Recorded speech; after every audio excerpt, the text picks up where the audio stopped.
to annex, sorry.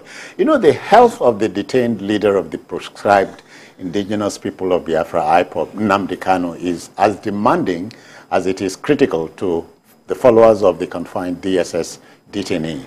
Now, the lawyer of the IPOB leader, Aloy Ejimakor, has raised the alarm over his principal's health. Ejimakor drew attention to his client's continued detention after a court had ordered his release from detention.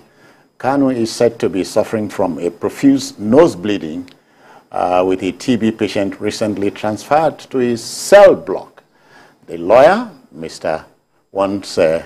President, order his release from detention. Judicial discretion is still the better part of valor. Yes, we've been on this thing for some time, and sometimes you don't even know the whole truth. We don't know when the truth is being garnished and exaggerated. We don't know. We have no access to Kanu in his detention facility to know what exactly the situation is. But what we must not allow to happen is for anything, any negative thing, including death, to happen to Kanu in detention. They must give him the best doctor to attend to him, because the judge permitted him to have access to members of his family, to have access to his doctors. So, doctors that he wants. And he should also be allowed to eat what he wants. Because I've had complaints that, oh, they rejected their food and all that, he preferred to eat something else. He's it's like prisoner of conscience, or as a prisoner, his own level is higher than others. Of course, the mere fact of him being taken to DSS facility, detention facility, rather than Kuje prison that he preferred, should explain to you that he is a special detainee. You know? So in that case, whatever needs to be done must be done to protect him and ensure that he's in good health while he's facing his trial. You know? You know that at least this person, nothing untoward will happen to him. Let him have access to his doctors. Let him have access to members of his family. Let him be able to eat what he wants to eat in prison. Nothing must happen to him. We have suggested that, look, some cases you look for political solution. Yeah. But the government of the day is not interested in that. Maybe the incoming administration will take a look at that, because I remember that Shuaju, during one of his campaigns in the East, said he will negotiate with the people who are making trouble in the Southeast.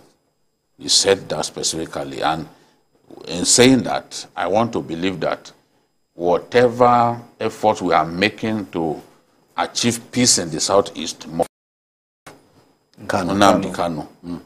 Otherwise, we are just wasting our time.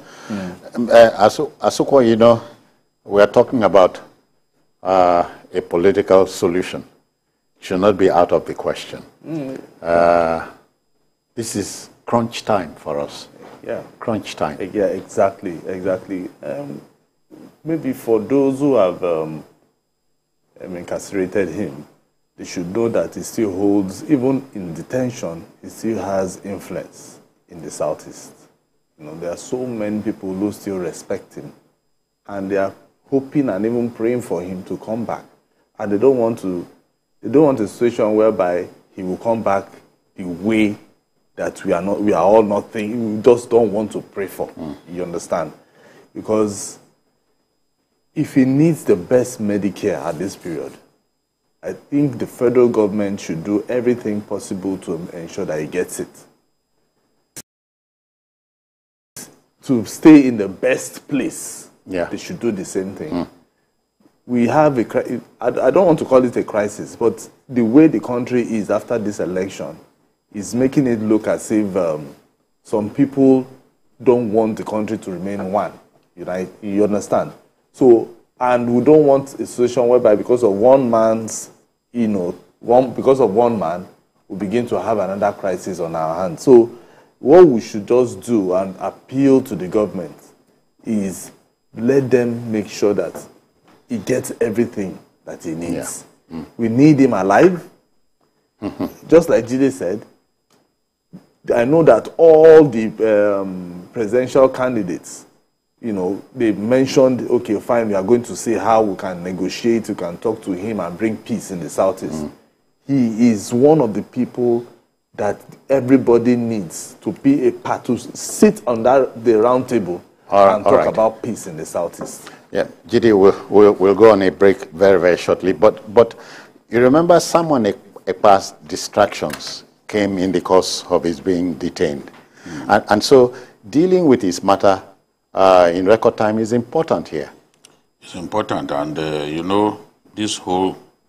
the killings in the Southeast have gone out of complete control.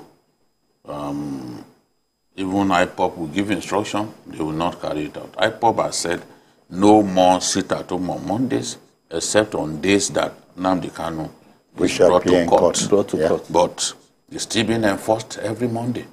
So it's like the way of life now for people not to go out on Monday, for banks or schools to get shut. And school children? Yes, and businesses are being transferred to neighboring states. Akwa Ibom, for example, is benefiting from the fact that the Igbo man cannot open his container on Mondays anymore, because that's the day they usually open their containers.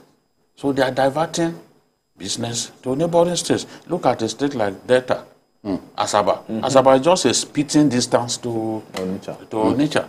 Yeah. But people are even sending their children to school in Asaba. Just because of all these needless killings and maiming of innocent people. Okay. Jide and